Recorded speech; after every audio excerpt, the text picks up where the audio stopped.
ታዋቂ የሆነችው የሆነ ጀብድ ሰርታ አይደለም፣ ኢየሱስን ስለወለደች ብቻ ነው። ማርያም በሰውና በእግዚአብሔር መሃል ሆና አታማልድም። ማይካድ አንድ እውነት ብቻ ነው፣ የኢየሱስ እናት ናት። ማርቆስ ምዕራፍ 6 ቁጥር 3ን ማየት ትችላላችሁ። የማርያም ልጆች ያዕቆብ፣ ዮሳ፣ ይሁዳ፣ ሲሞን ልጆች ነበሯት። ያዕቆብ፣ ዮሳ፣ ይሁዳ የተባሉ የማርያም ልጆች ናቸው፣ የኢየሱስ ወንድሞች ናቸው። በእነሱና በኢየሱስ መሃል ያለው ልዩነት እነሱ በተፈጥሮ ስርዓት ነው የመጡት፣ ኢየሱስ ግን ከተፈጥሮ ስርዓት ውጭ ነው የመጣው። ማርያምን መጽሐፍ ቅዱስ የተባረክሽ ነሽ ብሎ ሲናገር ሌሎች ሴቶች የተረገሙ ናቸው እያለ አይደለም። አንቺ ጸጋ የሞላብሽ ብሎ መጽሐፍ ቅዱስ ሲናገር ሌሎች ከጸጋ ውጭ በራሳቸው ኃይል የሚኖሩ ናቸው ማለቱ አይደል። የመጽሐፍ ቅዱስን ግራውንድ ለማወቅ መሞከር ጥሩ ነው። አንዳንድ ሰዎች ያለ ምንም መጽሐፍ ቅዱስ ዕውቀት ይከራከራል። አብዛኛው ሰው ስሟን ብቻ ያውቃል እንጂ ስለ ማርያም ምንም ድተሉን አያውቅም። ሰማይ ምድር ያደነቃትን ማርያምን እናደንቃታለን፣ ግን አናመልካትም፣ አንሰግድላትም። በእኔና በእግዚአብሔር መሃል ማርያም ሳትሆን ኢየሱስ የሚባል አምላክ አለ። ቪዲዮውን አይተን ተመልሰናል። ሁለት ጥያቄዎች እዚህ ላይ ተነስተዋል። ማርቆስ 6 ብሎ የጠቀሰው ጥቅስ አለ፣ እሱንም በደንብ እናየዋለን። መጽሐፍ ቅዱስ እንደው ግራውንዱን አውቃችሁ ብታወሩ ጥሩ ነው፣ ተምራችሁ ብታወሩ ጥሩ ነው፣ ጥራዝ ነጠቅ ባይሆን የሚል ሐሳብም አለ። እስቲ እንግዲህ ሊቃውንቱ ምን ትላላችሁ? ወንድም የሚባለው የሥጋ ወንድም ብቻ ነው እያለን ነው። እንግዲህ የሥጋ እህት ብቻ አይደለም እህት የምትባለው፣ የሥጋ እናት ብቻ አይደለችም እናት የምትባለው በመጽሐፍ ቅዱስ። ያጎት ልጅ ወንድም ይባላል፣ ያክስት ልጅ ወንድም ይባላል። መምህራን ደቀ መዛሙርቶቻቸውን ልጆቼ ሲሉ እናገኛቸዋለን። ስለዚህ ራሱን ይመርምር። አይደለም የእስራኤልን ባህል የኢትዮጵያን ባህል እንኳን አገባው ያልተረዳ ነው። ይሄ በመጽሐፍ ቅዱስ ባህል ብቻ ሳይሆን በኢትዮጵያ ባህልም እኮ ያለ። ለምሳሌ አሁን እሳቸውን ወንድም ብላቸው በሥጋ ወንድማማች አይደለም፣ ግን በቤተ ክርስቲያን አብረን ያደግን፣ አብረን የተማርን፣ አብረን የኖርን ወንድም ነን ማለት ነው።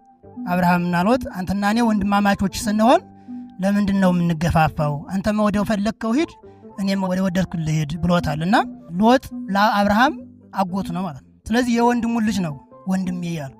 ቅዱስ ጳውሎስ ጢሞቴዎስን ልጄ ብሎታል። ጢሞቴዎስ የቅዱስ ጳውሎስ የሥጋ ልጅ ነው። ቲቶንም ልጄ ብሎታል። ቲቶ የቅዱስ ጳውሎስ የሥጋ ልጅ ነው። ቅዱስ ጳውሎስ በሚጽፈው በመጨረሻው በመልእክቱ በእያንዳንዱ መጨረሻ ሰላምታ ለሚያቀርብላቸው ክርስቲያኖች በመልእክቱ መጨረሻ ትልልቆቹን እናቶቼ ይላቸዋል፣ ወንዶችን ደግሞ ትልልቆችን አባቶቼ ይላቸዋል፣ ወጣቶችን ደግሞ ወንድሞቼ እህቶቼ በማለት ሲናገር እንመለከታለን። ስለዚህ በማንኛው መጽሐፍ ቅዱስ ስናነብ የምናገኘው ነገር ነው። እዛው ጌታ ራሱ ገልጿል። ወንድሞቼ እነማን ናቸው አለና ወንድሞቼም ማን ናቸው? ቃሌን ሰምተው የሚያደርግ እሱ እህቴም ወንድሜም እናቴም ነው ብሎ ተገለጸ። አሁን ቃሉን የሰማ ሁሉ የጌታ የሥጋ እናቱ ነው ማለት ነው።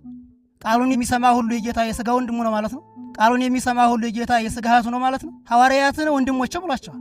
በሥጋ የእኛን ሥጋ ስለተዋሃደ ወንድሞቼ ማለትን አላፍርም። አምላክ ዝቅ ብሎ የእኛን ሥጋ ተዋህዶ በሥጋ ተገልጦ ተመልከቱትን ነው እኛን ወንድሞቼ ብሎ ነው የሚያምኑትን ሁሉ ማለት ነው። ስለዚህ የሚያምኑት እሱን የተከተሉት ሁሉ የሥጋ ወንድሞቹ ናቸው ማለት ነው። ስለዚህ የመጽሐፍ ቅዱስን አገላለጽ የተጻፈበትን ባህል ዘይቤውን አለመረዳት ነው።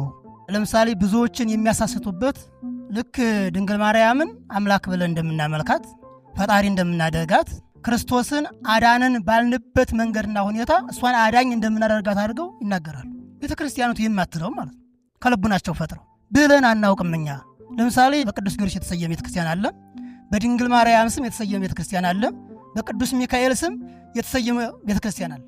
በጻርቃን በሰማዕታት በመላእክት ስም ቤተ ክርስቲያን ቢሰየምም በውስጡ የሚመለከው ግን ማን ነው?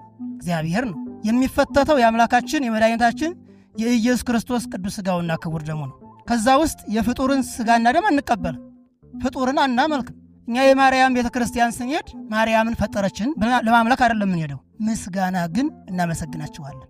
ቅዱሳንን ያመሰገናቸው ያከበራቸው ሰው አይደለም፣ ራሱ እግዚአብሔር ነው። ይህን አብነት የወሰድነው ከራሱ ነው። ቅዱሳንም መጀመሪያ ቅዱስ የሚል ስም ያወጣላቸው ራሱ እግዚአብሔር እኮ። ብፁዓን ያላቸው እኮ ራሱ ነው። ክቡራን ያላቸው ራሱ ነው። ባለሟሎች ናችሁ ያላቸው ራሱ ነው። ሥራው በጎ ለሆነ ሰው ክብርና ምስጋና ይገባዋል ይላል። አይደለም አምላክን በድንግልና ጸንሳ በድንግልና የወለደች አምላክን ያሳደገች ሀሊበ ድንግልናን ያጠባች አብራው የተንከራተተች በመከራውም ያልተለየችው መከራውን መከራዋ አድርጋ መድኃኒትን ወልዳ የሰጠችን ድንግል ማርያም ይቅርና አንድ ሥራው በጎ የሆነለት ሰው ክርስቶስም ለሌሎች በሕይወቱ ስላሳየ በእግዚአብሔር ዘንድ ክብር ምስጋና አለ። እናንተ የአባቴ ቡሩካን ኑ ነው እኮ የሚለው እሱ ፍጡራን ውስጥ ጠራ ወዳጆቹን።